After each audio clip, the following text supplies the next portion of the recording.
से होता है। और दूसरा पढ़ेंगे हम लोग चतुष्फलकीय संकुलों में क्रिस्टल क्षेत्र विपाटन किस प्रकार से होता है। पिछले लेक्चर में हम लोगों ने क्या सीखा था, क्रिस्टल क्षेत्र सिद्धांत के बारे में, और वहां जो लास्ट अवधारणा था क्या था कि जब केंद्रीय परमाणु के डी ऑर्बिटल में लिगेंड का इलेक्ट्रॉन आता है तो इलेक्ट्रॉन इलेक्ट्रॉन के बीच प्रतिकर्षण होता है, जिस कारण से एनर्जी उसका क्या होता है, धीरे धीरे बढ़ जाता है और आगे चलकर दो क्षेत्र में बढ़ जाता है, जिसे हम लोगों ने नाम दिया था क्या, क्रिस्टल क्षेत्र विपाटन।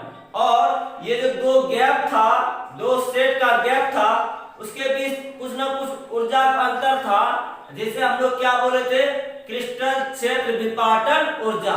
तो आज हम लोग क्रिस्टल क्षेत्र विपाटन ऊर्जा ज्ञात करने भी सीखेंगे। तो स्टार्ट करते हैं हम लोग ऑक्टाहेड्रल में क्रिस्टल क्षेत्र विपाटन कैसे होता है, क्यों ईजी सेट ऊपर हो जाता है और T2G सेट नीचे हो जाता है। तो चलिए स्टार्ट करते हैं। एक एग्जांपल लेते हैं। मान लिया जाए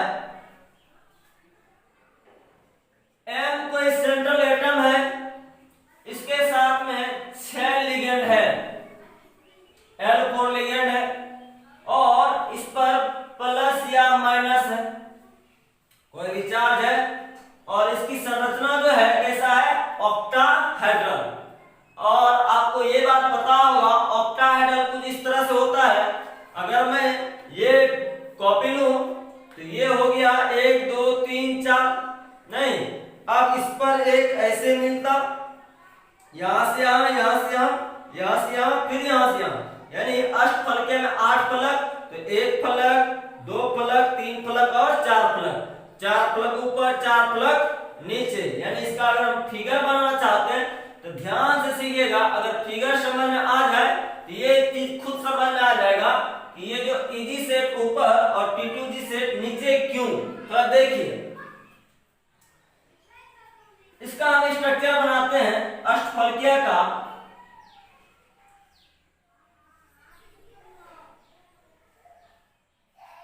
चलिए देखा जाए, यहां क्या होता है, सेंट्रल एटम, इसके साथ में 4 लिगेंड जुड़ता, यहाँ L, यहाँ L, यहाँ भी L, यहाँ भी L, ये चारों साइड से लिगेंड है। अब इसके ऊपर भी लिगेंड और इसके नीचे भी लिगेंड। थोड़ा देखिए,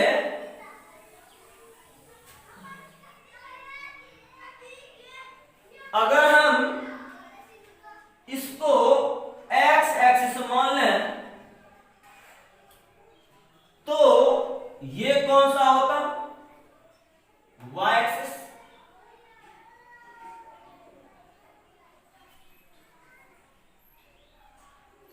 और x और y के बीच में कितना डिग्री का कोण बनता है, तो 90 डिग्री, यानी ये दोनों जो है 90 डिग्री है। अब बात करते हैं, देखिए ये जो लाइन है, आपको लगता होगा जब ये दोनों 90 थी, ये भी इसके क्या ऐसे है, इसका मतलब नहीं, ये भी क्या होता 90 डिग्री। तो ये इस एक्सिस को क्या नाम देना पड़ता हम लोग को, जेड एक्सिस, ये होता जेड एक्सिस। यानी कहने का अर्थ मेरा ये हुआ कि ML6 एक ऑक्टाहेड्रल कॉम्प्लेक्स है, जिसमें लिगेंड कहां पर उपस्थित होते हैं, एक्सिस पर उपस्थित होते हैं, नहीं। अब बताइए, ये जो सेंट्रल एटम है, इसके डी ऑर्बिटल कितने होते हैं, 5। कौन कौन, एक होता है dxy, दूसरा होता है dyz, तीसरा होता है dzx और चौथा होता है dx square minus y square और पांचवा होता है dz का स्क्वायर। इन तीनों का लोब्स जो होता है ये अक्ष के मध्य होता है, अक्ष के मध्य होता है। अगर हम यहाँ एक्स वाई लिखें तो इसका नाम हो जाएगा dxy। अगर ये एक्स जेड लिखें तो ये क्या होता dzx। अगर हम यहाँ y और z लिखें तो क्या हो जाता y और z। अगर हम कहें इसका आकृति कैसा, तो हम लोग क्या सीखे थे पिछले लेक्चर में मध्य अक्ष पर होता है लोब्स, यानी अगर इसको x रखें इसको y रखें तो इसका नाम हो जाता है dx square minus y square. याद आ रहा होगा। इसके बाद आपको ये भी पता था अगर इसको हम z एक्सिस माने तो यहाँ लोब्स और इस तरह से अगर आकृति हो तो इसको बोले थे dz स्क्वायर। नहीं, यानी कहने का क्या हुआ, इन दोनों को इजी सेट बोलते थे और इन तीनों को T2G सेट बोलते थे। नहीं, अब देखिए इजी सेट में लोब्स कहां रहते थे, अक्ष पर देखिए ना, z एक्सिस पर और ये x एक्सिस और y एक्सिस पर। नहीं, और इन तीनों में कहां रहते थे, मध्य में, दोनों अक्ष के मध्य में। थोड़ा यहां दिमाग लगाया जाए, ये x एक्सिस है, ये y एक्सिस है और ये क्या है, z एक्सिस। x एक्सिस पर और y एक्सिस पर और z एक्सिस पर छबो क्या है, लिगेंड है। अब देखिए ये जो केंद्रीय परमाणु या आयन है, इसके d ऑर्बिटल कितने होते हैं, 5 में से इन तीनों जो है dxy dyz dzx का लोब्स जो है अक्ष के मध्य रहता है और इन दोनों का लोब्स अक्ष पर रहता है। इसका अर्थ यह है, थोड़ा देखिए इसको, अगर हम फिगर बनाए x पर और y पर रखेंगे, x पर और y पर रखेंगे तो कौन सा बनेगा, dx square minus y square. ये x, यहां से लोब्स क्लियर है, यहां पर लोब्स x पर हो गया, फिर यहां पर लोब्स, फिर यहां पर लोब्स। इसका नाम क्या देते हैं हम लोग, इसको मिटा दें, इसका नाम क्या होता, इस ऑर्बिटल का dx square minus y square होता। अब थोड़ा आगे बात करते हैं, ये जो z एक्सिस आपको दिख रहा है, z एक्सिस पर अगर हम लोब्स बनाए तो उस ऑर्बिटल का नाम क्या होता, dz स्क्वायर। इस ऑर्बिटल का नाम होता है dz स्क्वायर। अब ध्यान से देखिएगा, चलिए देखा जाए, ये जो लोब्स है y एक्सिस पर है और ये लोब्स x एक्सिस पर है और इसी एक्सिस से होकर लिगेंड आ रहा है। तो बताइए कि जो x एक्सिस पर या y एक्सिस पर लोब्स होगा उसमें जो इलेक्ट्रॉन लिगेंड देगा तो वहां ज्यादा प्रतिकर्षण होगा या कम प्रतिकर्षण होगा।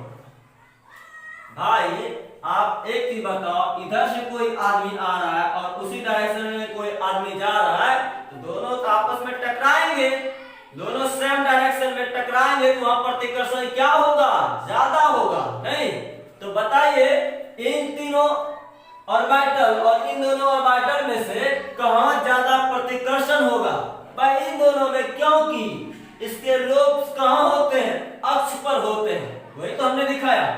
सबसे पहले हमने क्या बोला, एक Ml6 एक कॉम्प्लेक्स कंपाउंड है, कॉम्प्लेक्स आयन है, इसका जो आकृति होगा अष्टफलकीय होगा। तो क्या होगा भाई, सभी लिगेंड अक्ष पर उपस्थित होते हैं। जब अक्ष पर उपस्थित होते हैं, सभी लिगेंड अक्ष पर उपस्थित होते हैं ना। दूसरी बात, सेंट्रल मेटल जो है इसके 5 d ऑर्बिटल होते हैं। 5 d ऑर्बिटल में से कौन कौन अक्ष पर रहता है, तो dx square minus y square और dz स्क्वायर। और ये तीनों लोब्स कहां होते हैं, अक्ष के मध्य। देखा जाए अक्ष के मध्य होगा तो वहां एक चीज बताओ, ऊपर से एक कोई आदमी आ रहा है, उसी डायरेक्शन में कोई नीचे से जा रहा है, इसका मतलब दोनों आमने सामने है, तो वहां क्या होगा, प्रतिकर्षण बल ज्यादा होगा। ज्यादा होगा तो ऊर्जा भी उसका ज्यादा इंक्रीज करेगा। नहीं, जैसे इंक्रीज करेगा तो बताया जाए T2G सेट और EG सेट में कौन ऊपर, तो EG सेट ऊपर। अब तो समझ में आ गया होगा।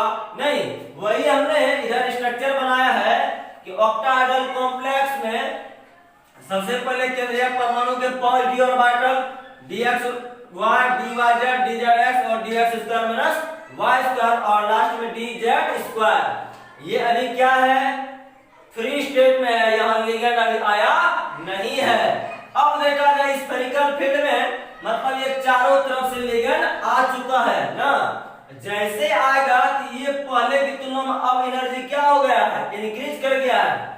अब देखिए यहाँ हमने लिखा है Eg सेट ऊपर और T2G सेट नीचे। वजह क्या है आपको पता चल गया होगा, क्योंकि इसके लोब्स जो होते हैं अक्ष पर होते हैं ना, और इसके तीनों के लोब्स का होते हैं अक्ष के मध्य होते हैं। यहाँ देखा जाए तो इसकी एनर्जी इंक्रीज और इसका एनर्जी डिक्रीज, इसलिए लिखे हैं T2G सेट नीचे और Eg सेट ऊपर। अब आपको पता है Eg सेट में कौन कौन ऑर्बिटल, तो dx square minus y square और dz स्क्वायर, और नीचे क्या होता है dxy dyz और dzx। पिछले लेक्चर में पढ़ाया था क्या कि ये जो सेंटर होता है बेरी सेंटर होता है, इसको हम लोग डेल्टा से इंडिकेट करते हैं। यहाँ का जो ये एनर्जी होता है कितना होता है, 0 नहीं, और इन दोनों के बीच के ऊर्जा के अंतर को बोलते हैं क्रिस्टल फील्ड स्पेल्टिंग एनर्जी या स्टेबलाइजेशन एनर्जी, क्रिस्टल क्षेत्र विपाटन ऊर्जा। तो ये जो है डेल्टा नॉट बराबर 10 डी क्यू। तो बताया जाए यहां से कितना बढ़ा, पिछले लेक्चर में भी हमने बताया था, यह जो है प्लस में 3/5 मतलब 0.6, 3/5 डेल्टा नॉट, और यहाँ प्लस में या इसी को भाग देकर देखिए 0.6 डेल्टा नॉट, और इसमें क्या होगा घटेगा कितना, तो 2/5 डेल्टा नॉट, या इसी को मैंने 0.4 डेल्टा नॉट। डेल्टा नॉट लिखने का मतलब O4 होता है ऑक्टाहेड्रल। पहले हम लोग टेट्राहेड्रल कॉम्प्लेक्स में क्रिस्टल क्षेत्र विपाटन पढ़ेंगे। चलिए सुना जाए। अभी हम लोगों ने क्या पढ़ा कि ऑक्टाहेड्रल में किस प्रकार विपाटन होता है, वहां हम लोगों ने क्या सीखा, ये जो ऑक्टाहेड्रल कॉम्प्लेक्स में सभी लिगेंड कहां उपस्थित थे, अक्ष पर, और केंद्रीय परमाणु के डी ऑर्बिटल कितने होते थे, 5 में से 2 ऑर्बिटल का लोब्स का होता था अक्ष पर। कौन कौन, तो एक dx square minus y square और dz स्क्वायर, और इन दोनों सेट को क्या बोलते थे, Eg सेट। अब सुना जाए वहां क्या हम लोगों ने पढ़ा, केंद्रीय परमाणु के डी ऑर्बिटल में से Eg सेट का जो लोब्स होता है वो भी अक्ष पर, और ऑक्टाहेड्रल में लिगेंड भी कहां पर, अक्ष पर। दोनों आमने सामने आ रहा है तो वहां रिपल्सन बल ज्यादा हो रहा था, इसलिए Eg सेट की ऊर्जा T2G सेट से ज्यादा था। नहीं, यहां देखा जाए जस्ट उसका अपोजिट है, एकदम ध्यान से सुनिएगा। मान लिया जाए एक टेट्राहेड्रल कॉम्प्लेक्स Ml4, इस पर प्लस या माइनस कोई भी चार्ज हो, इसमें M क्या है ननु, सेंट्रल एटम या आयन, और ये चारों क्या है, लिगेंड। टेट्राहेड्रल किस प्रकार का होता है, कुछ इस तरह से ज्योमेट्री होता है, नहीं, यहां लिगेंड, यहां लिगेंड, यहां लिगेंड, यहां लिगेंड, इस बीच में कौन आएगा, तो सेंट्रल एटम। और आपको अच्छे से पता है कि इन दोनों के बीच का कौन, इन सबों के बीच का कौन, 109 डिग्री 28 मिनट ये होता है। एक चीज बताओ, दो अक्षों के बीच का कोण कितना होता है, 90। इसको यहां समझिए, ऐसे ये है टेट्राहेड्रल, ये क्या है, टेट्राहेड्रल, और सभी के बीच का कोण कितना है, तो सभी के बीच का कोण कितना है, तो 109 डिग्री 28 मिनट। और आपको पता है अच्छे से कि दोनों अक्षों के मध्य कितना कोण बनता है, 90 डिग्री। अब बताइए, जब यह जो है 109 डिग्री 28 मिनट है, अक्ष होता है 90 डिग्री, तो ये तो पूरी तरह से पता हो गया, यह जो लिगेंड है, या जो यह लिगेंड है, या ये लिगेंड है, मतलब चारों लिगेंड अक्ष पर उपस्थित नहीं है। कहां उपस्थित है? अक्ष के मध्य। अब बताओ केंद्रीय परमाणु के पांचों डी ऑर्बिटल में से किसके किससे के लोब्स अक्ष के मध्य होगा? यही तीन होगा, dxy, dz और dzx। बताया गया है यह लिगेंड कहां से आ रहा है? अक्ष के बीचों बीच यानी मध्य से आ रहा है। और इन तीनों डी ऑर्बिटल का लोब्स भी कहां होता है? अक्ष के मध्य। दोनों इलेक्ट्रॉन के बीच क्या होगा? प्रतिकर्षण। जब दोनों इलेक्ट्रॉन के बीच प्रतिकर्षण होगा तो इन दोनों सेट में से किसकी ऊर्जा अधिक हो जाएगी? T2G सेट की ऊर्जा अधिक हो जाएगी और EG सेट की ऊर्जा निम्न हो जाएगी। अब समझ में आया? वही चीज हमने लिखा है यहां, देखिए B के 5 ऑर्बिटल अभी ये बॉन्डेड नहीं है, अभी ये फ्री स्टेट में है। जैसे ही चारों लिगेंड स्फेरिकल मतलब गोलीय रूप में आएगा, यानी ये दूसरा फील्ड तैयार या दूसरा स्टेट तैयार, तो यहाँ से दो क्षेत्र में बटेगा। एक होगा यहाँ कौन सा? ये वाला ऊपर T2G से ऊपर और EG से नीचे। नीचे वाले का एनर्जी लो होगा और इसका एनर्जी हाई होगा। अब ये बीचों बीच को क्या बोलते हैं हम लोग? बैरी सेंटर। यहाँ का ऊर्जा कितना? 0 होता है मूल बिंदु की तरफ। और यहाँ जो है हम लोग टेट्राहेड्रल के लिए बात कर रहे थे, यहाँ डेल्टा टी बात करेंगे, ठीक है। और इसको क्या बोलते हैं? क्रिस्टल क्षेत्र विपाटन ऊर्जा, इन दोनों के बीच की ऊर्जा को ना।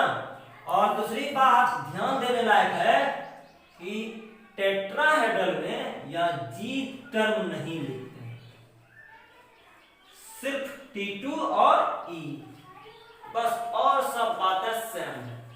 यहां से यहां कितना बढ़ेगा? तो यहां 2/5 प्लस डेल्टा टी भाग दो इसको, प्लस 0.4 डेल्टा टी हो जाएगा।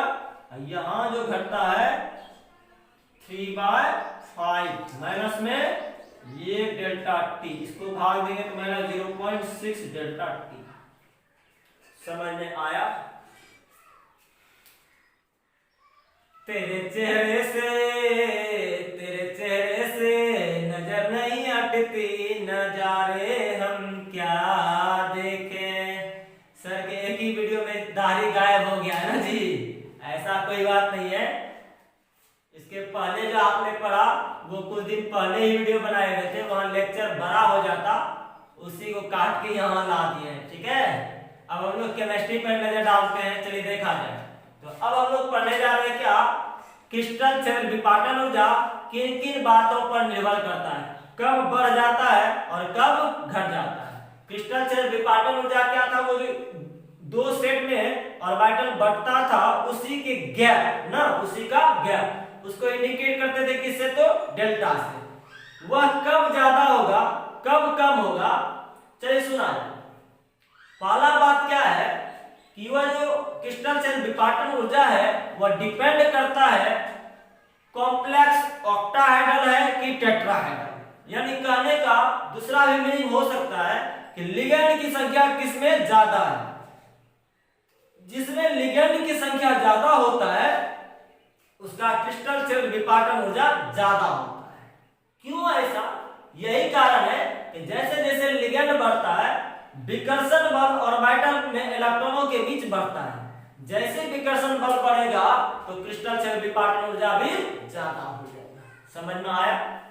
वही हमने लिखा है पहली बात कि लिगेंडों की संख्या पर, नंबर ऑफ लिगेंड, जैसे जैसे लिगेंड बढ़ेगा यानी लिगेंडों की संख्या बढ़ने से क्रिस्टल क्षेत्र विपाटन ऊर्जा बढ़ता है। जनरली देखा गया है कि टेट्राहेड्रल और ऑक्टाहेड्रल में ऑक्टाहेड्रल का जो क्रिस्टल क्षेत्र विपाटन ऊर्जा होता है वह ज्यादा होता है। कितना परसेंट? तो 45%। किससे? टेट्राहेड्रल से। यानी टेट्राहेड्रल 45% कम होता है। चलिए देखिए इस पर एक सवाल करते हैं तब आगे बढ़ेंगे। क्रिस्टल फील्ड स्पेल्डिंग एनर्जी का क्रम सजाना है आपको। यहाँ दो कॉम्प्लेक्स आयन दिया हुआ है, FeCN का होल 6 और NiCN का होल 4, इस पर -2 चार्ज है। यहाँ क्या है? 6 लिगेंड है और यहाँ कितना है? 4 लिगेंड है। लिगेंड की संख्या जहां ज्यादा होगा वहां क्रिस्टल फील्ड स्पेक्टिंग एनर्जी भी ज्यादा होगा। समझ में आया? एक और सवाल देख ले। मान लिया जाए FeCO का होल 5 है और NiCO का होल 4 है। यहां देखा जाए कि 5 लिगेंड, यहां 4 लिगेंड, कहां रिपल्सन ज्यादा होगा? जहां रिपल्सन ज्यादा होगा वहां क्रिस्टल फील्ड स्पेक्टिंग एनर्जी ज्यादा होगा। क्लियर? आगे कुछ बातें याद रखना है आपको। सामान्यतः चतुष्फलकीय संकुल यानी टेट्राहेड्रल नहीं का क्रिस्टल छेद विपाटन ऊर्जा अष्टफलकीय संकुल से 45% कम। इसका अर्थ यह भी होता है क्रिस्टल छेद विपाटन ऊर्जा किसका? टेट्राहेड्रल कॉम्प्लेक्स का। यह जो है 4/9 और ये ऑक्टाहेड्रल कॉम्प्लेक्स के बराबर होता है सामान्यतः। ये आपको याद रखना पड़ेगा। अब अगला हम लोग बात करते हैं, तब तक इसका स्क्रीनशॉट लें। समय पर क्रिस्टल फील्ड स्पेक्टिंग एनर्जी का मान बढ़ता है। अब हम इसके दूसरे कॉन्सेप्ट को सीखते हैं। पहले में हम लोगों ने क्या देखा कि जैसे जैसे लिगेंडों की संख्या बढ़ेगा क्रिस्टल छेद विपाटन ऊर्जा क्या हो रहा था? बढ़ रहा था। कारण क्या था कि लिगेंड की संख्या बढ़ेगा तो विकर्षण बल ज्यादा होगा, तो वहां क्या हो जाएगा? ज्यादा गैप होगा। नहीं, अब हम लोग इसके दूसरे कॉन्सेप्ट को सीखते हैं। दूसरे में क्या कहता है, जैसे जैसे केंद्रीय परमाणु का ऑक्सीडेशन नंबर बढ़ता है वैसे वैसे इसका क्रिस्टल छेद विपाटन ऊर्जा भी बढ़ता है। चलिए देखते हैं एक एग्जांपल से और भी समझ में आएगा। अगर मान लिया जाए क्वेश्चन है क्रिस्टल फील्ड स्पेक्टिंग एनर्जी का ऑर्डर सराइए, का क्रम सराइए, और क्वेश्चन क्या है कि FeCl का होल 4 है और इस पर -3 है। दूसरा है FeCl का होल 6 -4 है। अब आपको अच्छे से पता होगा ऑक्सीडेशन नंबर निकालने, तो इसका आ जाता है +3 सेंट्रल एटम का और इसका आता है +4, सॉरी यहाँ +2। x मान के निकाल सकते हैं। देखा जाए अब 3 और 4 में कहां ज्यादा? तो 3 वाला, इसलिए इसका क्रिस्टल फील्ड स्पेक्टिंग एनर्जी क्या होगा? ज्यादा होगा। आगे बात करते हैं। अगला कहता है क्या, जैसे जैसे केंद्रीय परमाणु का आकार बढ़ता है वैसे वैसे क्रिस्टल क्षेत्र विपाटन ऊर्जा का विमान बढ़ता है। आपको पता होगा आवर्त सारणी के वर्ग में जैसे जैसे ऊपर से नीचे आते हैं तो कक्षा का मान बढ़ता है। कक्षा का मान बढ़ता है तो आकार भी क्या होता है? बढ़ता है। एक बात ध्यान दिया जाए, ये जो केंद्रीय परमाणु है वह डी ब्लॉक का ही होता है। नहीं, ब्लॉक को क्या बोलते हैं? संक्रमण तत्व। और संक्रमण तत्व को कितने श्रेणी में बांटा गया है? 4। एगो 3D सीरीज, एगो 4D सीरीज, एगो 5D। ऊपर में होता है 3D सीरीज और 4D, यहाँ 5D और नीचे क्या? 6D। जैसे जैसे ऊपर से नीचे आएंगे तो साइज क्या होगा? बढ़ेगा। अगर बोला जाए 3D सीरीज 4D सीरीज में किसका आकार ज्यादा है तो किसका होता?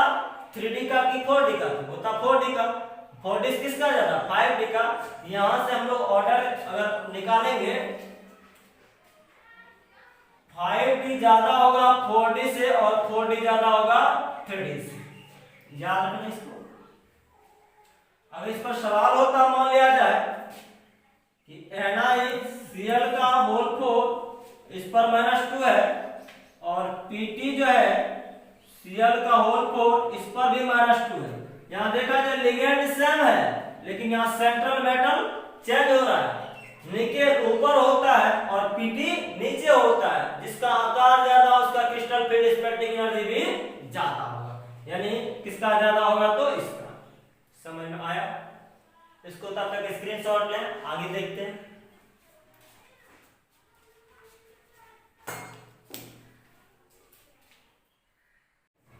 अब हम इसके चौथे फैक्टर को सीखते हैं।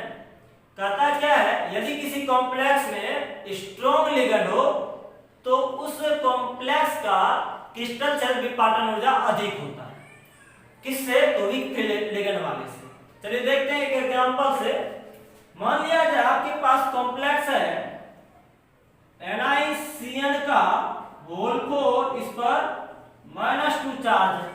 ठीक है। दूसरा है NiCl का होल 4, इस पर भी -2 चार्ज है और इन दोनों में पूछा है किसका क्रिस्टल शेल विपाटन ऊर्जा अधिक है। यहां देखिए कि Ni समान है, Cl जो है यहाँ Cn है, यहाँ Cl है, नहीं अलग अलग लिगेंड है, तो इन दोनों में कौन स्ट्रॉन्ग है? ये स्ट्रॉन्ग है, ये क्या है? वीक है। जहां स्ट्रॉन्ग होगा उसका क्रिस्टल शेल विपाटन ऊर्जा अधिक। एक और सवाल देखते हैं। मान लिया जाए कॉम्प्लेक्स आयन दिया हुआ है NiNO2 का होल 6 और इस पर -4 है। दूसरा है NiNS3 का होल 6 और इस पर जो है +2 चार्ज। एक और ऑप्शन दे रखा है NiS2O का होल 6 है और इस पर +2 चार्ज।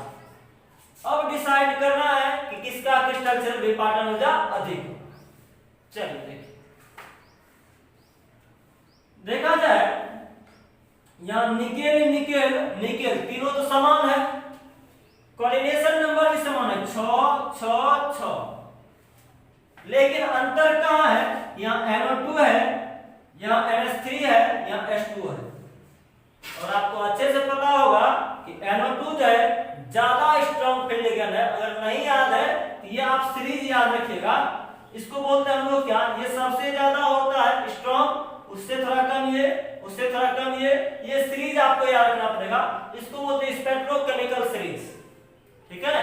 तो यहाँ देखिए NO2 सबसे ज्यादा आगे है, सबसे ज्यादा, इसके बाद क्या है NS3 और H2O वाला लास्ट में है। तो सबसे ज्यादा कौन? NO2 का।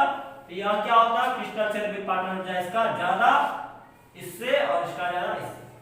क्लियर है? इसको स्क्रीनशॉट ले आप लोग। अब हम लोग कुछ पुरानी बातों को याद करते हैं। पिछले लेक्चर में हम लोग वैलेंस बॉन्ड थ्योरी पढ़ा था, संयोजकता बंधन सिद्धांत। उस सिद्धांत के अनुसार हम लोग किसी कॉम्प्लेक्स कंपाउंड का प्रसंकरण ज्ञात किए थे। sp होगा कि sp2 होगा कि sp3 होगा या dsp2 होगा, बहुत सारी चीज सीखे थे। इसके बाद हम लोग सीखे थे उसका ज्यामिति कैसे निकालते हैं ना, अष्टफल क्या होगा कि चतुष्फल क्या होगा कि वर्ग समतल होगा, ये सब सीखे थे। इसके बाद चुंबकीय गुणों की व्याख्या भी किए थे हम लोग, वह अनुचुंबकीय होगा कि प्रतिचुंबकीय होगा। अगर अनपेयर इलेक्ट्रॉन होता तो वह अनुचुंबकीय, अगर अनपेयर इलेक्ट्रॉन नहीं होगा तो प्रतिचुंबकीय। चुंबकीय आघूर्ण भी निकाले थे, चक्रण भी निकाले थे। चक्रण कैसे निकालते थे? 1/2 गुना और इलेक्ट्रॉन की संख्या को देखकर ना। चलिए वही चीज थोड़ा सा हम आपको याद दिला दें।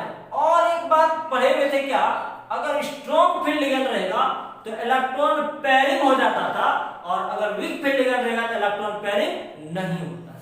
तो उसी चीज को आज हम सत्यापित करने जा रहे हैं, एकदम ध्यान से सीखिएगा, बहुत ही मस्त टॉपिक है। चलिए स्टार्ट करते हैं। मान लिया जाए एक कॉम्प्लेक्स आयन TiH2O का होल 6+3 है। इसका कोऑर्डिनेशन नंबर है बाबू कितना होता है? Cn बराबर 6। दो चीज हो सकता है sp3d2 या d2sp3 ना। चलिए देखिए, अब देखा जाए ऑक्सीडेशन नंबर इसका कितना होता है? Ti पर +3। इसके बाद इलेक्ट्रॉनिक विन्यास निकालते थे, ये आएगा, इसका परमाणु संख्या होता है 22। तो Ar 3d1 4s0 इलेक्ट्रॉनिक विन्यास निकालने आना चाहिए। चलिए आगे देखिए।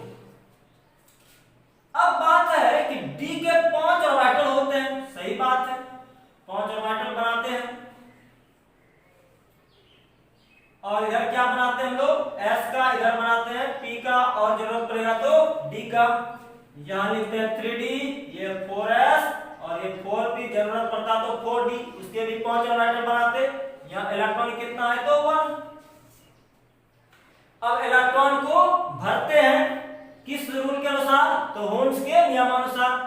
एक ही इलेक्ट्रॉन है।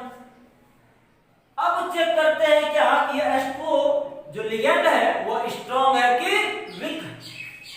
अगर स्ट्रॉन्ग होता तो पेयरिंग होगा, अगर स्ट्रॉन्ग नहीं है तो पेयरिंग नहीं होगा।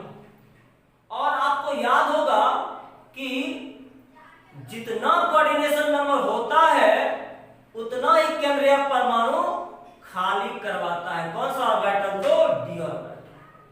चलिए देखिए थोड़ा सा, एक बार बताओ, खाली जो आपको नजर आ रहा है 1 2 3 4 5 6 7 8, जरूरत कितने का है? 6 का। यानी इलेक्ट्रॉन जो भरता, लिगेंड जो इलेक्ट्रॉन देता है या तो यहाँ 1 2 3 4 5 और 6। आप कहते क्या इसका आंसर? Sir D4। S का एगो और P का भी एगो चाहिए। बाबू ऐसा प्रसंकरण नहीं होता है। होगा क्या? कोऑर्डिनेशन नंबर 6 में या तो sp3d2 या तो d2sp3। तो यहाँ होगा क्या? तो चलिए हम लोग स्टार्ट करते हैं, आगे इसको सीखते हैं। अच्छा एक बात और भी, ये weak field ligand electron pairing नहीं होगा ना, इलेक्ट्रॉन पेयरिंग नहीं होगा। तो यहां से आप क्या आंसर देते? चलिए सीखिए इसको। हमने हेडिंग दिया है क्या? अष्टफलकीय संकुलों के डी ऑर्बिटल में इलेक्ट्रॉन के भरने का क्या तरीका है ना। और दो चीज हमने लिखा है, एक साइड स्ट्रॉन्ग फील्ड, एक साइड क्या? Weak field. और आपको अभी तुरंत पीछे हमने क्या पढ़ाया कि अगर ऑक्टाहेड्रल कॉम्प्लेक्स होता है तो उसका डी ऑर्बिटल दो भाग में बढ़ जाता है, जिसमें कि Eg सेट ऊपर और T2g सेट नीचे। Eg सेट ऊपर और T2g सेट नीचे। T2g में कौन कौन? dxy, dyz और dzx। और यहाँ क्या? x square plus y square और ये क्या? dz square. और दोनों के गैप को क्या बोलते थे? क्रिस्टल फील्ड स्पेल्टिंग एनर्जी ना, डेल्टा से इंडिकेट करते थे। ऑक्टाहेड्रल में डेल्टा O लिखते हैं ना। चलिए अब देखिए, ये दो भाग में बटा, ये निम्न ऊर्जा स्तर है और ये उच्च ऊर्जा स्तर है। आप इलेक्ट्रॉन को किस रूल के अनुसार भरते हैं? हॉर्न्स के नियमानुसार। और दूसरा क्या? अफबाओ के नियमानुसार। अफबाओ प्रिंसिपल क्या कहता है? इलेक्ट्रॉन को पहले निम्न ऊर्जा स्तर वाले से उच्च ऊर्जा स्तर की ओर भरते हैं। और हॉर्न्स रूल क्या कहता है? एक एक करके पहले इलेक्ट्रॉन को भरो, चाहे वो पॉजिटिव स्पिन हो या नेगेटिव स्पिन हो। अगर पूरा का पूरा ऑर्बिटल एक एक इलेक्ट्रॉन करके भर जाए तो उसके विपरीत चक्रण के साथ इलेक्ट्रॉन को भरिए ना। इन सारी चीजों को ध्यान देकर देखा जाए यहां हम इलेक्ट्रॉन कैसे भरते हैं। हो सकता है कि केंद्रीय परमाणु के डी ऑर्बिटल में एक ही इलेक्ट्रॉन। कितना इलेक्ट्रॉन हो? एक इलेक्ट्रॉन। डी ऑर्बिटल में कितना से कितना? 1 से लेकर 10 तक। और इधर लिखे हैं स्ट्रॉन्ग फील्ड, इधर लिखे हैं वीक फील्ड। और इस चीज को जो Eg सेट लिखा है इधर हम लिख दिए हैं और T2g सेट नीचे। ये निम्न ऊर्जा स्तर वाला है, ये उच्च ऊर्जा स्तर वाला है। एकदम ध्यान से सीखिएगा। और इधर लिया है वीक फील्ड। चलिए अगर मान लिया जाए D1 होता तो आप सबसे पहले डी ऑर्बिटल में यहां इलेक्ट्रॉन को भरते ना, चाहे वीक हो या स्ट्रॉन्ग। इतना सबको समझ में आ रहा है? अब देखिए पहले कहां जाएगा? ऊपर की नीचे? पहले उच्च ऊर्जा की निम्न ऊर्जा? सीधी सी बात है, अफवाओ प्रिंसिपल निम्न ऊर्जा। यहां एक इलेक्ट्रॉन। अब एक चीज बताइए, चाहे वो वीक फील्ड लिगेंड रहे या स्ट्रॉन्ग फील्ड लिगेंड रहे, यहां पेयरिंग होने की बात नहीं, क्योंकि एक ही इलेक्ट्रॉन ना। इसको और भी बनाओ। इधर ये था 3D, ये था 4s और ये था 4p। और उधर क्या होता? 4p। ध्यान से देखिएगा इसको। अगर एक ही इलेक्ट्रॉन है तो यहां भरते ना, इसका प्रसंकरण क्या होता है? कोऑर्डिनेशन नंबर तो 6 है, तो यहां से खाली 1 2 3 4 5 6 ऐसा होता नहीं। तो होगा क्या? यहां देखो ऊपर में कितना घर खाली? 2 घर खाली, यानी दो घर खाली मतलब 2 ऑर्बिटल खाली। इसका मतलब लिगेंड 2 इलेक्ट्रॉन यहां देता, इसके बाद 4 इलेक्ट्रॉन आगे S में और P में, यानी यहां से 1 2 3 4 5 और ये 6, तो प्रसंकरण क्या होगा D2sp3 ना। यानी कहने का क्या है कि स्ट्रॉन्ग फील्ड लिगेंड है या वीक फील्ड लिगेंड है, बात तो सेम, एक ही इलेक्ट्रॉन है, इसमें तो जाएगा नहीं, ऊपर जाएगा क्या, नहीं जाएगा, हटाइए इसको। यानी इसका प्रसंकरण क्या होगा रे बाबू, D2sp3, D2sp3, क्लियर है। अब थोड़ा बात करते हैं वीक फील्ड में। वीक फील्ड में तो यही इलेक्ट्रॉन आता, यहाँ पेयरिंग होने की बात या होने वाली बात नहीं है, यहाँ पेयरिंग नहीं होगा, तो यहाँ भी क्या होता है प्रसंकरण दोनों के लिए D2sp3। दो में बात करते हैं, दो में क्या होता है इलेक्ट्रॉन एक यहाँ भरते एक यहाँ भरते, अगर यहाँ देखें 2 इलेक्ट्रॉन तो यहाँ न्यूट्रल ट्रांसफर वैसे ही। बताइए प्रसंकरण फिर वही ना, ऊपर वाला ही भाग लेता, तो इसका प्रसंकरण क्या हो जाएगा D2sp3, चाहे स्ट्रॉन्ग फील्ड लिगेंड रहे या वीक फील्ड लिगेंड रहे। वीक होता है स्ट्रॉन्ग फील्ड, हाँ स्ट्रॉन्ग होता है पेयरिंग बाबू नहीं होता, क्योंकि उसको उधर घर खाली मिल ही रहा है।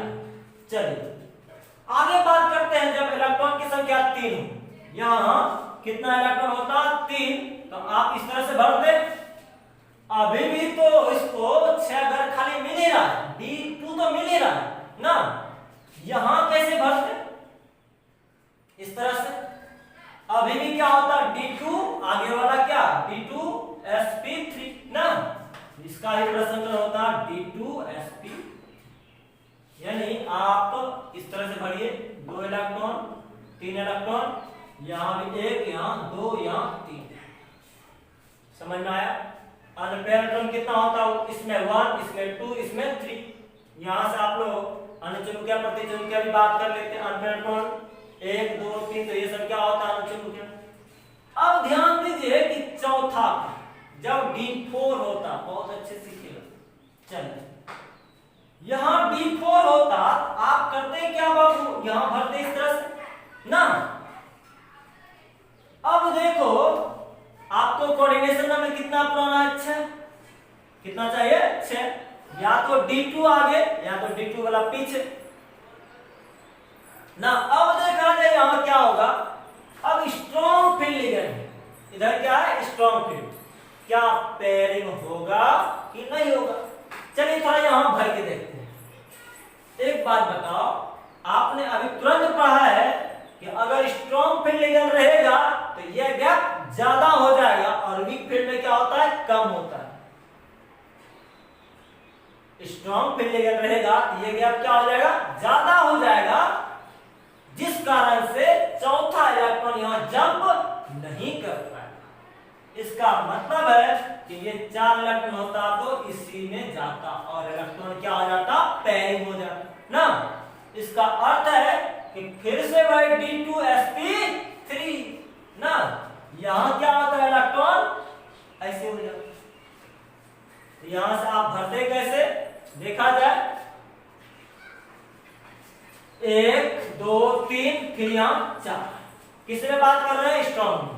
लेकिन जब अगर वीक हो जाए, वीक फील्ड लिगेंड हो, तो ये गैप तो कम होगा ना बाबू, जब गैप कम होगा तो चौथा इलेक्ट्रॉन कहां जंप करेगा Eg में ना। यानी कहने का क्या है, यहां पर इसका प्रसंकरण निकालो, इसका क्या हुआ था D2sp3, D2sp3,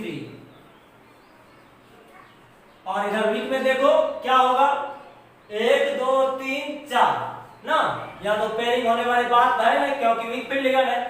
यहां पे D1 तो खाली कोऑर्डिनेशन नंबर 6 में D1 तो होता नहीं है, D2 होगा। तो अब बताओ ये यहां पेयरिंग होगा नहीं होगा, आगे वाला घर 1 2 3 4 5 6 sp3d2, यानी यहां जो प्रसंकरण होता चौथा में 1 2 3 4, Eg में भी एक इलेक्ट्रॉन, यहां क्या होता sp3d2, इन तीनों में सेम, यहां तक तो क्लियर। अब बात करते हैं 5वें इलेक्ट्रॉन का। एक चीज बताओ, अगर 5 इलेक्ट्रॉन डी में होता तो आप इस तरह से भरते ना, और दूसरी बात यहां भी इस तरह से। एक बात बताओ, अगर स्ट्रॉन्ग फील्ड लिगेंड रहता है तो इलेक्ट्रॉन पेयरिंग होता है कि पेयरिंग नहीं होता है? पेयरिंग होता है। तो कैसे होता है देखो, स्ट्रॉन्ग फील्ड लिगेंड रहेगा तो ये क्रिस्टल फील्ड स्पेक्टिंग एनर्जी ज्यादा, यानी गैप ज्यादा होगा तो इलेक्ट्रॉन यहां नहीं जा पाएगा, चौथा या पांचवा। यहां क्या होगा, चौथा यहां, पांचवा यहां। इलेक्ट्रॉन पेयरिंग होते हुए दिख रहा है, इलेक्ट्रॉन पेयरिंग हो जाएगा, यानी यहां ये दोनों इलेक्ट्रॉन यहां आएगा। तो इसका प्रसंकरण क्या होता, D2sp3। D2sp3। अगर यहां भरने का इच्छा हो तो कैसे भरते, 1 2 3 4 5, ये वाला चीज इजी वाला, सॉरी T2g वाला ना। इजी में तो एक भी इलेक्ट्रॉन नहीं जाता। अब बात करते हैं अगर वीक फील्ड लिगेंड होता तो क्या होता। देखो 5 इलेक्ट्रॉन है और वीक फील्ड लिगेंड है, ये गैप कम, 1 2 3 4 और ये 5। तो अब जो लिगेंड इलेक्ट्रॉन देगा इसमें तो दे नहीं सकता और पेयरिंग होगा ही नहीं, पेयरिंग तो हुआ नहीं। तो आगे वाला क्या होगा, 5 यहां अगर भरे 1 2 3 4 5 6, कोऑर्डिनेशन नंबर 6, तो क्या होता sp3d2। और इसमें अगर इलेक्ट्रॉन भरते तो कैसे होता, T2g में कितना 3, 1 2 3 और इसमें कितना 2 आया समझ में। चलिए आगे बात, अगर मान लिया जाए D6 होता तो इलेक्ट्रॉन कैसे भरते, यहां D6 होता तो 5 तो भर दिए हैं, अब छठा इलेक्ट्रॉन यहां ना। अगर यहां भरने का मन हो यहां भी इस तरह से होता, लेकिन अगर T2g और Eg की सेट की बात किया जाए कितना कितना, और यहाँ स्ट्रॉन्ग फील्ड लिगेंड है, स्ट्रॉन्ग फील्ड लिगेंड में ये क्षेत्र ज्यादा बढ़ जाएगा तो इलेक्ट्रॉन वहां नहीं जा पाएगा। इसका अर्थ है कि 6 इलेक्ट्रॉन, यानी 3 4 5 और ये 6 ना, यानी यहां लिखना होता 1 2 3 4 5 6। देखा वही बात है, और उसमें कितना होता, एक भी इलेक्ट्रॉन नहीं होता। क्लियर। अगर देखिए, अच्छा इसका इलेक्ट्रॉनिक कॉन्फ़िगरेशन क्या होता है बाबू, स्ट्रॉन्ग है, पेयरिंग हो गया है, यानी ये सब यहां सब चीज यहां कितने घर में, तो सब यहां 2 घर। इसका जो प्रसंकरण होता क्या होता, D2sp3। क्लियर। अब देखिए अगर यही चीज वीक फील्ड लिगेंड होता तो क्या करते, आप यहां जो भरते किस तरह से, वीक फील्ड में ये गैप कम तो इलेक्ट्रॉन ऊपर भी जा सकता है, 1 2 3 4 5। अब छठा कैसे भरेंगे, एक एक करके भरने के बाद पुनः शुरुआत से उसके अपोजिट स्पिन के साथ। यानी देखो T2g में कितना इलेक्ट्रॉन, ये जो फुल फील्ड है ये ऐसे है, यहां भी एक एक इलेक्ट्रॉन, यहां भी प्रसंकरण बाहर वाला ही होगा, क्या होगा sp3d2। समझ में आ रहा है। अब देखिए कोऑर्डिनेशन, अगर D में 7 इलेक्ट्रॉन होता तो चलिए यहां देखिए 7 इलेक्ट्रॉन होता आप किस तरह भरते, 3 4 5 6 और 7। अगर इसी को उठाकर यहां भरते, ये 5 1 6 1, यहां कितना होता 7। अब बात कर रहे हैं कि यह स्ट्रॉन्ग है, स्ट्रॉन्ग है तो इलेक्ट्रॉन पेयरिंग होना चाहिए। चलिए देखते हैं स्ट्रॉन्ग पेयरिंग होता है। स्ट्रॉन्ग अगर होगा तो ये गैप क्या हो जाएगा ज्यादा, तो इलेक्ट्रॉन जंप इसमें नहीं कर पाएगा, यानी ये दोनों बात नहीं होगी। कितना होगा बताओ, कितना इलेक्ट्रॉन है इसमें,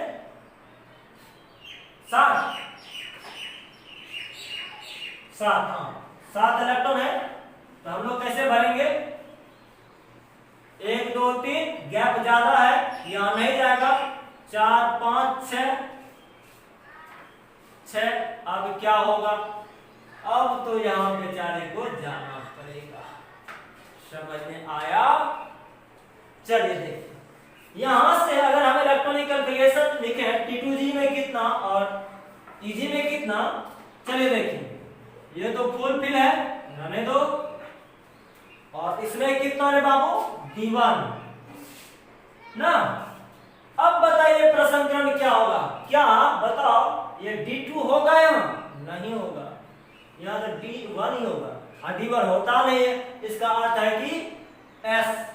यहाँ देख लो एक बार फिर से, 5 2 7 स्ट्रॉन्ग है, तो आप सोचते हैं सर ये वाला यहाँ आ जाएगा, करके देख लो। अगर ये यहाँ आएगा, एक ही घर खाली बच रहा है, तो D1 तो होगा नहीं, इसका अर्थ है इधर वाला ही sp3d2। यहाँ क्या होगा? sp3d2, चाहे स्ट्रॉन्ग रहे या वीक रहे, यहाँ ऐसा। अब इधर वीक में बात करते हैं, चलिए देखिए कितना इलेक्ट्रॉन है? 7।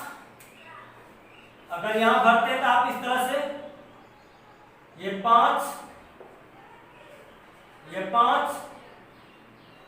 6 7।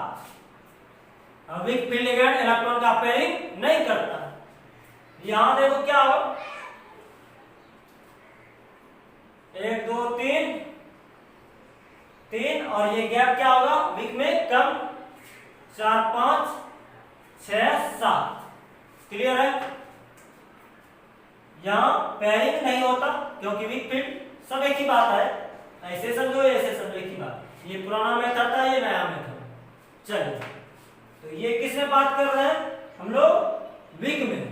कितना कितना आया? ये फुल फिल है, T2G से, ओ सॉरी, एक वो खाली है T2G में, और यहाँ EG में एक एक करके। अगर यहाँ से प्रसंकरण निकालते हैं तो इलेक्ट्रॉन यहाँ शिफ्टिंग नहीं होगा क्योंकि वीक है, तो आगे वाला ही इसका अर्थ है कि प्रसंकरण क्या होता है? sp3d2। चलिए आगे बात।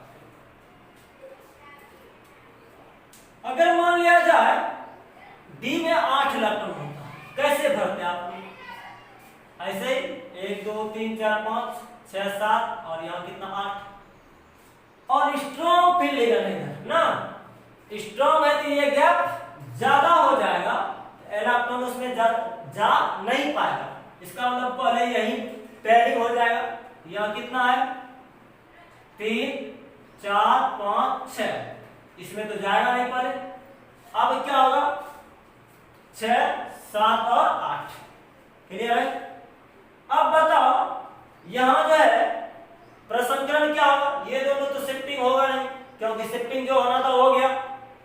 स्ट्रॉन्ग फील्ड लिगेंड आएगा तो पेयरिंग होना था, हो गया इधर तो पेयरिंग होगा नहीं। तो अब क्या होगा? प्रसंकरण इधर वाला, अभी हम आपको सिखाए पिछले एग्जांपल में, इधर वाला क्या होगा? sp3d2। यहां भरे कितना कितना बताया जाए, इसमें पूरा पूरा फुल फिल, और EG में कितना कितना? 1 1 ना। और अगर वीक रहता तो चलिए देखिए, वीक रहता तो क्या होता? ये गैप कम होता, और कितना इलेक्ट्रॉन भरना है? तो 8। 1 2 3 4 5 6 7 8।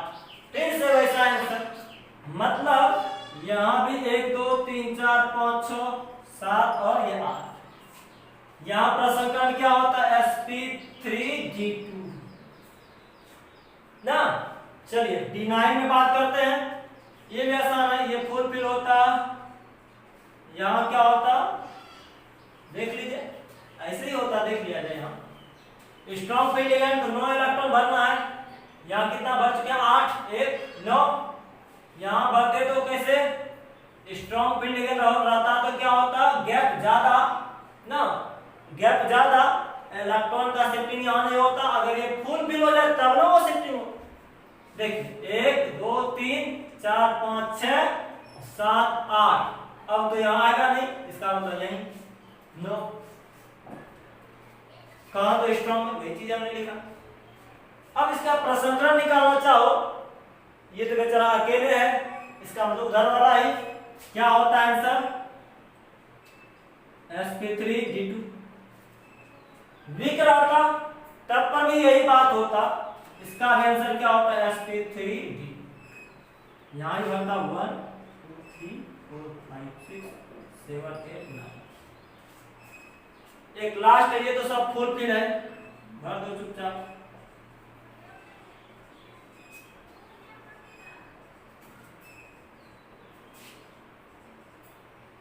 इसका प्रसंस्करण दोनों का sp3d2, यहां भी क्या होता है sp3d2। थोड़ा ध्यान दीजिए हम लोग कहां कहां दिक्कतें आई। देखिए 1 2 3 में चाहे स्ट्रॉन्ग फील्ड निकल रहे या वीक फील्ड निकल रहे, तीनों का आंसर d2sp3। और देखिए हम लोग 7 के बाद देखो 7 8 9 10, चाहे स्ट्रॉन्ग फील्ड निकल रहे या वीक फील्ड निकल रहे, दोनों का प्रसंस्करण सेम ना। आगे देखो अंतर कहां हुआ, अंतर हुआ 3 4 5 और 6, सॉरी 4 5 और 6 ना, 4 5 और 6। यहाँ तीनों में d2sp3, यहाँ तीनों में sp3d2। तो जितना आप पहले बनाते थे वो शिफ्टिंग करवा करके, अब यहाँ जरूरत नहीं पड़ेगा शिफ्टिंग कराकर, हम इतना इतना बनाए। सिर्फ आप यहाँ d1 d2 d3 निकालो और वहां चेक कर लो, ये आपको आना चाहिए बनाने के लिए, ठीक है। अगर स्ट्रॉन्ग फील्ड लेवल रहता है तो पेयरिंग होगा, अगर स्ट्रॉन्ग फील्ड लेवल नहीं रहेगा तो पेयरिंग नहीं होगा। कभी कभार यहां से एक दो सवाल और भी पूछता है कि आपको दे देगा TiS2O का होल 6 है और इस पर +3 चार्ज, कहेगा कि इसका इलेक्ट्रॉनिक विन्यास बताओ। प्रसंस्करण तो पूछता ही है, इलेक्ट्रॉनिक विन्यास बताओ। देखो कितना आसान, Ti+3 होता है बाबू, और इसमें 3D कितना होता है 1 ना। ऐसा ऑप्शन ना देकर इस तरह का ऑप्शन देता आपको, ये वाला Eg वाला और T2G वाला और Eg वाला। देखो ना कैसे बनाते हैं, स्ट्रॉन्ग फील्ड की वीक फील्ड, वीक फील्ड तो बताओ यहाँ 3D1 में वीक फील्ड ये वाला, यानी इसको लिखते हम लोग T2G1 और Eg कितना तो 0। अब समझ में आया। अब हम लोग ऑक्टाहेड्रल कॉम्प्लेक्स में क्रिस्टल क्षेत्र विपाटन ऊर्जा ज्ञात करने सीखेंगे, बड़ा आसान। चलिए देखिए एक बार, आप लोगों ने क्या सीखा, D के 5 ऑर्बिटल होते हैं और ये दो क्षेत्र में बट जाता है, ऊपर वाला होता है Eg सेट और नीचे वाला T2G सेट ना। और ये जो बैरी सेंटर होता है, बीच वाला भाग क्या होता है बैरी सेंटर, इसी को बोलते हैं क्रिस्टल क्षेत्र विपाटन ऊर्जा। अब देखिए यहां से यहां जो बढ़ता है यह 0.6 डेल्टा नॉट बढ़ता है प्लस में, यहां घटेगा तो 0.4 डेल्टा नॉट घटेगा। थोड़ा देखिए, एक हम क्वेश्चन लेते हैं तब समझ में आएगा कि क्रिस्टल क्षेत्र विपाटन ऊर्जा कैसे निकालते हैं। चलिए देखिए, अभी आपने अभी तुरंत सीखा कि अगर मान लिया जाए D1 होता, केंद्रीय परमाणु का इलेक्ट्रॉनिक विन्यास ज्ञात करने पर वहां कितना आता D1, तो हम लोग क्या करते थे, सबसे पहले यहां भरे, इसका मतलब यहां भी ना। अगर इसका हम इलेक्ट्रॉनिक कॉन्फ़िगरेशन लिखना चाहें तो T2G1 और Eg में तो एक भी इलेक्ट्रॉन नहीं है, यानी Eg में कितना इलेक्ट्रॉन 0। ये हो गया इलेक्ट्रॉनिक विन्यास। इसी को लंबा चौड़ा सवाल करके दे देता है इस तरह से, TiS2O का होल 6 +3 का इलेक्ट्रॉनिक विन्यास क्या होगा, 4 ऑप्शन दे देता, बन जाता हमको लगता है। अब यहां से पूछता कि बताइए ये जो डेल्टा नोट है कैसे निकालेंगे, एकदम आसान है। थोड़ा देखिए, आप क्या करेंगे, डेल्टा नोट निकालने के लिए इस फॉर्मूले का यूज करेंगे। देखिए क्या है फॉर्मूले में, पहले कितना बढ़ा, 0.6 बढ़ा, Eg में इलेक्ट्रॉन की संख्या जितना होगा दोनों को गुना कीजिए। इसके बाद यहां घटा तो माइनस कितना 0.4 और T2G में कितना इलेक्ट्रॉन है उससे गुना कर दीजिए। क्लियर? चलिए देखिए एक बार, डेल्टा नॉट निकालना है, यहाँ T2G कौन वाला है, ये फॉर्मूला यूज कीजिए। Eg में कितना 0.6 गुना 0 माइनस ये 0.4 गुना, अब देखिए T2G में कितना इलेक्ट्रॉन है, यहाँ T2G में 1 और ये कि पूरा का पूरा क्या होता है डेल्टा नॉट ना, ये CF ऐसी वैल्यू हो जाएगा। चलिए इसको 0 गुना कुछ भी 0, 0 माइनस 0.4 डेल्टा नॉट, ये तो 0 खत्म ही हो जाएगा। समझ में आया?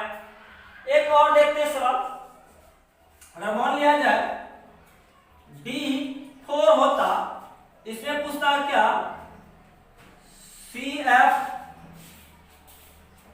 CFSE वैल्यू कितना होगा।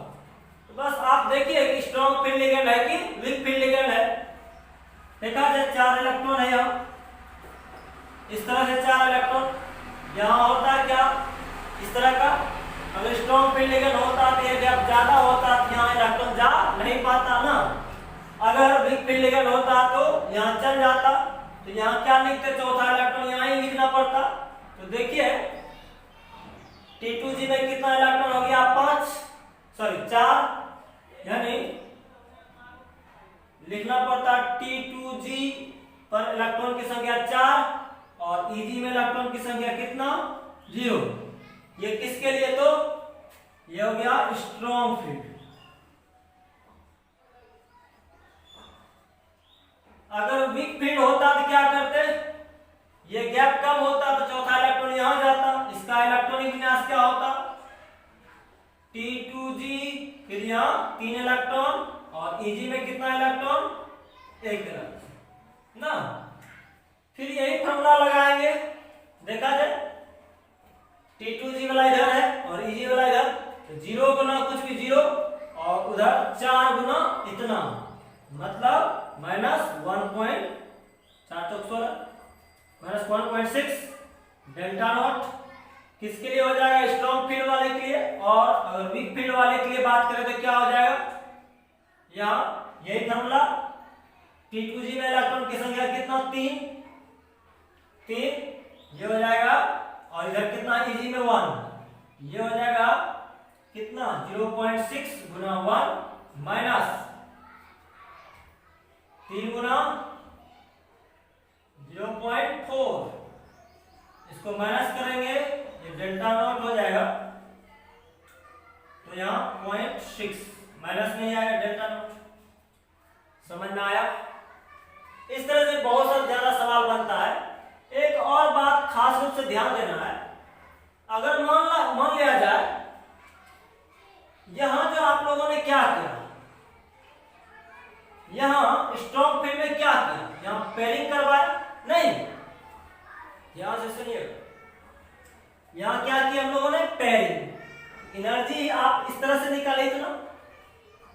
अगर मान लिया जाए उस क्वेश्चन में इसको बोलते हैं पेयरिंग हो रहा है ना, अगर मान लीजिए पेयरिंग एनर्जी भी दिया रहे तो उसको भी यहाँ क्या करते जोड़ देते, मान लो P से पेयरिंग एनर्जी कुछ भी दिया होता, एक इलेक्ट्रॉन के लिए पेयरिंग एनर्जी यहाँ एक ही इलेक्ट्रॉन है, 1 गुना पेयरिंग एनर्जी जितना होगा उसको गुना करके क्या करते जोड़ देते। अगर 2 पेयरिंग हो रहा है उसका पेयरिंग एनर्जी दिया हुआ है तो यहाँ 2 गुना पेयरिंग एनर्जी करके फिर जोड़ देते। अगर पेयरिंग एनर्जी नहीं दिया हो तो आप इस फॉर्मूले से निकाल लें। फॉर्मूला आसान था, 0.6 बढ़ रहा था कहाँ, तो Eg में, 0.4 कहाँ घट रहा था T2G में, इलेक्ट्रॉन की संख्या निकालो और गुणा करके दोनों को जोड़ दो। अब देखते हैं थोड़ा सा टेट्राहेड्रल में, लेक्चर ही बड़ा हो गया है, जल्दी खत्म करते हैं, एक दो सवाल देखो। अगर मान लिया जाए टेट्राहेड्रल होता तो यहाँ क्या लिखते थे हम लोग, 3 घर बनाते थे ना। यहाँ T2G सेट होता, यहाँ EG सेट होता, लेकिन टेट्राहेड्रल में G को नहीं लिखते हैं। और यहाँ क्या होता उल्टा, यहाँ हो जाता 0.4 बढ़ रहा है, यहाँ 0.6, सब चीज समान है। बस यही फॉर्मूला किसके लिए था, ये ऑक्टाहेड्रल के लिए। टेट्राहेड्रल के लिए क्या होता, चतुष्फलकीय ना, संकुलों में सेम चीज होता है। क्या होता बताओ, यहाँ 0.5 से अगर यहीं करें, यहाँ क्या लिखना पड़ता, Eg में इलेक्ट्रॉन यानी E में इलेक्ट्रॉन की संख्या माइनस हो जाता है यहाँ, और यहाँ क्या होता प्लस, कहाँ ये चीज यहाँ होता डेल्टा टी, यहाँ भी डेल्टा टी, और सब समान है। इलेक्ट्रॉन का भरने का तरीका क्या होगा, एकदम आसान है। अगर स्ट्रॉन्ग फील्ड रहेगा तो पेयरिंग करवाएंगे, स्ट्रॉन्ग फील्ड नहीं रहेगा तो पेयरिंग नहीं करवाएंगे, आसान सब, ठीक है। इसी तरह आप लोग देखते जाइए, सीखते जाइए और मस्ती करते जाइए। धन्यवाद।